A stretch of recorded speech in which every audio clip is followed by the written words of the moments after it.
Hey YouTube, Joseph here, and it's that profile time once again. And we are going to go over pretty much the Harpie deck profile. And I'll probably have two up at the time of this recording because I want to make sure that you can see two variations of it. This one is going to be really different from what the other one is in this tournament because I'm testing out a specific monster in this build, and I got a lot of stuff out of it so that way I can use other material, other spells and traps, and really get a full utilization of the Harpies, as well as pretty decent control. So let's go to the deck. Wait for the monsters. These are pretty standard lineup. I think you guys should all know about now.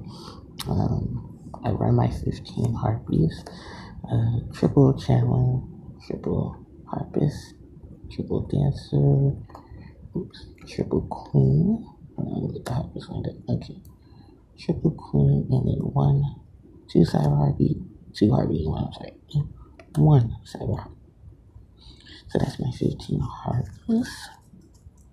To follow them is my triple barrier statue of Stormwind, and I've been hinting at how I wanted to use these guys as a main deck staple for Harpies. A lot of decks are starting to use, a lot of Harpies are starting to use these because you can, when we get Arsenal back in the TCG, or if you play on Death Pro, you probably are playing with Arsenal Falcon. Is a really good monster because it just sets us on a piece from the deck to the board, and Barrier Statue Stormwind protects your wind monsters from being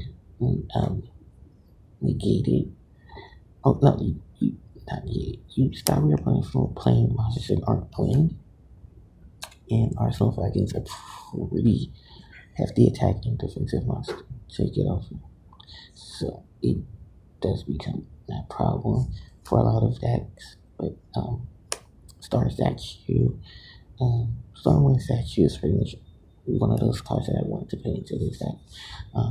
There aren't any hand traps like I've cut out. I've cut out anyway. So, and I just wanted to state that before anyone. It was like I wanted to have this just structured for these guys, as well as the Harpies. So that's why you don't see them. So let's go on to the next one. This one's a spells.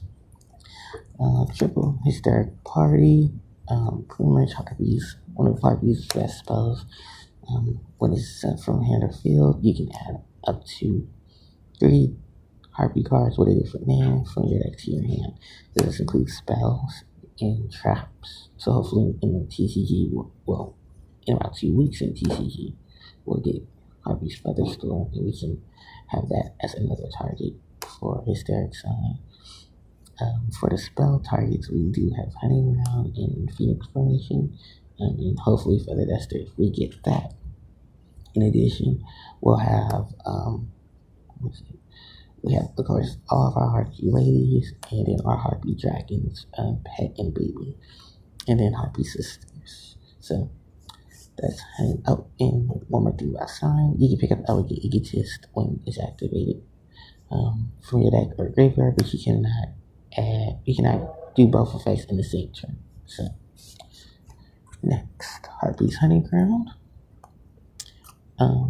Really one of the best field spells in the game, but one of the most situational field spells because its first effect is pretty generic. All PvPs gain 200 attack and defense. But when Harpie Lady or Harpie Lady Sisters is one of our special summon, one spell attack card must be destroyed by whoever is selected by the conductor of the special summon.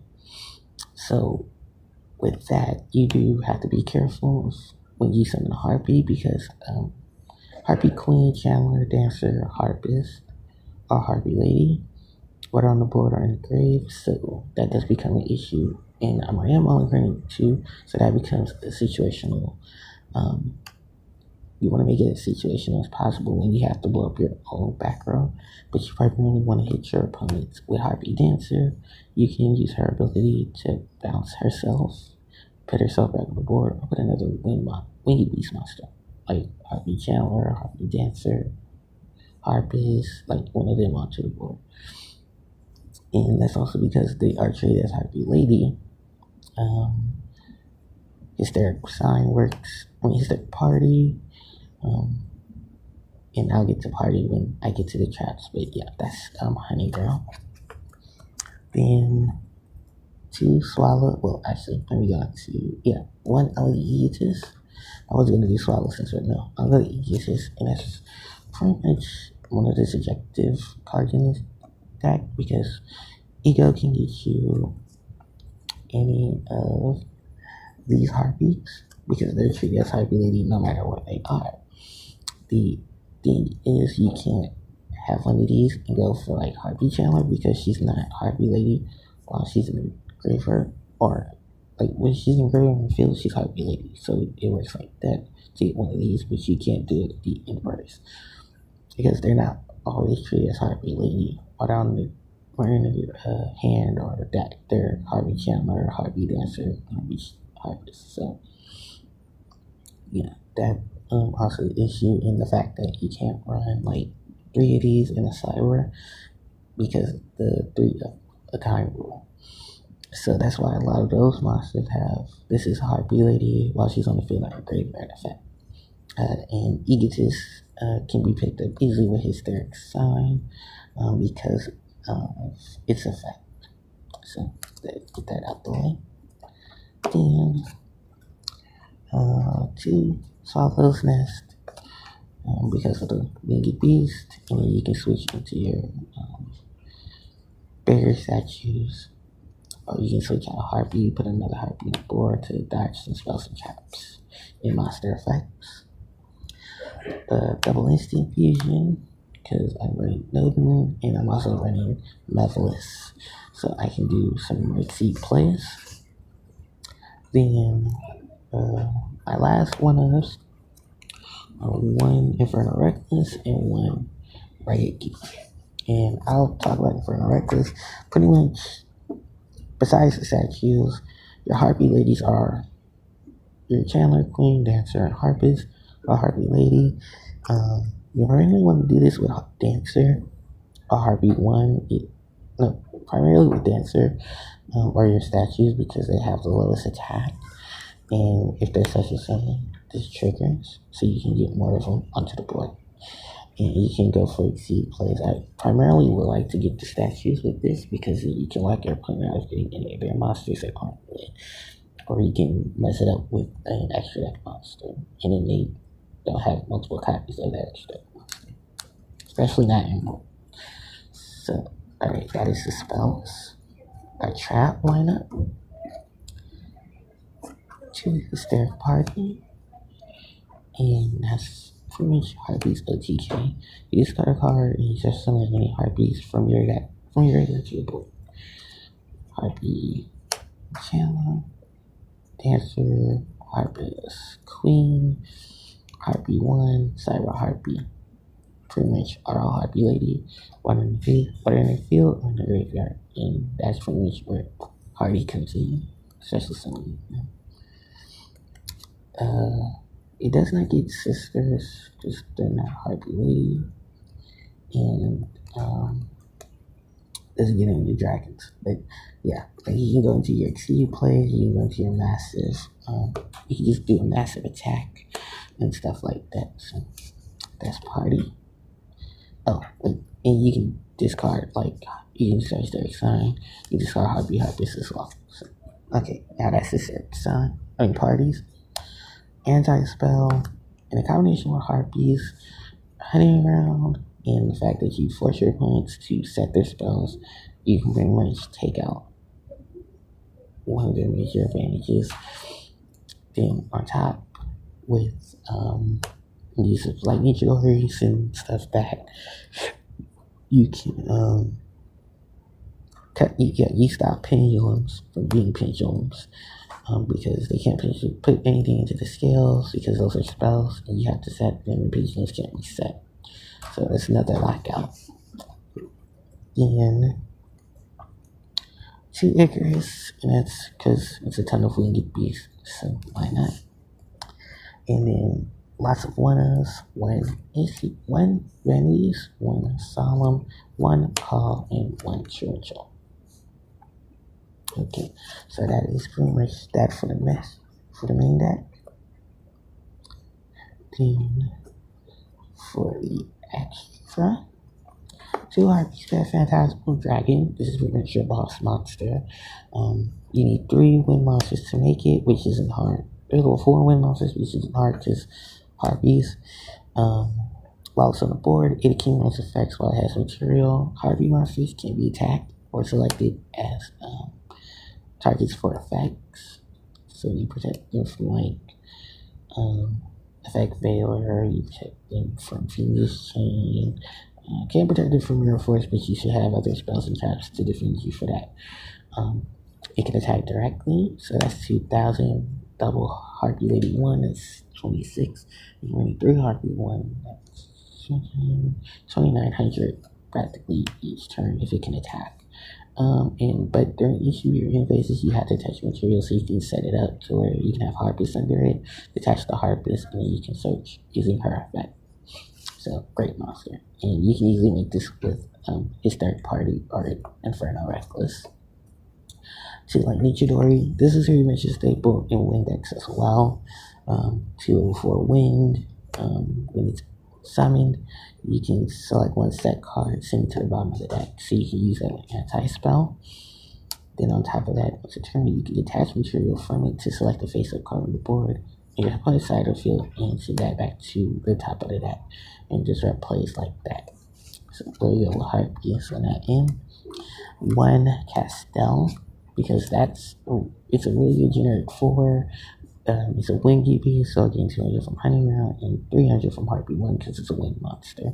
You can detach the set card face down, or you can attach 2 materials to select a fate card on the board, send it back to the deck. So really works well with anti-spell, great setup for anti-spell, great setup for Lightning Chidori. Then 1 Ice Beast 0 fine, because it's a good winged beast staple. She attaches material, negates all face-up cards your opponent controls. Features a card on board, so gain 300 attack till your next standby phase, and the effect to negate lasts to your next standby phase. So she'd be a pretty hefty beater if there's enough cards for her to negate your opponent's side, and in addition to the cards you control. Then 1 Ray Raptor Blade Burner Falcon. You only use this card pretty much as a beast stick if your life points are low enough. Other than that, like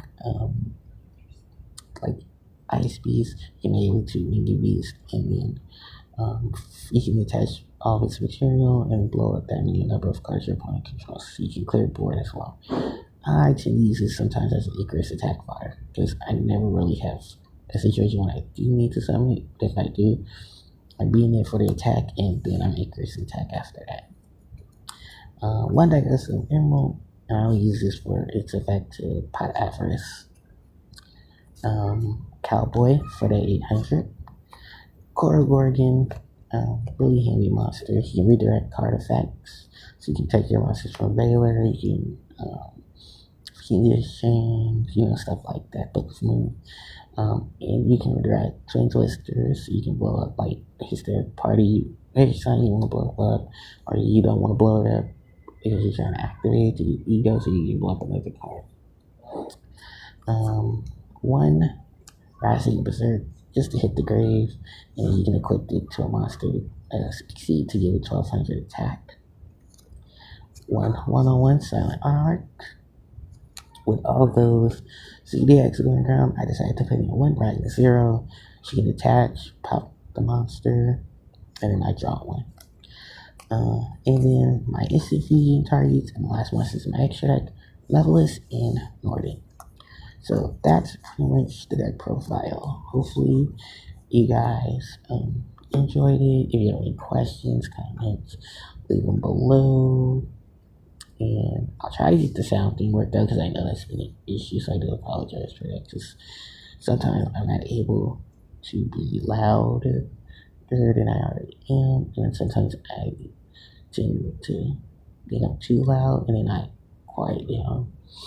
So that's why you can hear me, can't hear me sometimes, and plus I'm using a mic set, so that becomes an issue as well. So um, thank you guys so much. Like I said, if you have any questions, leave them below. Like, comment, subscribe. Until next time, this is PJ signing out. Take care.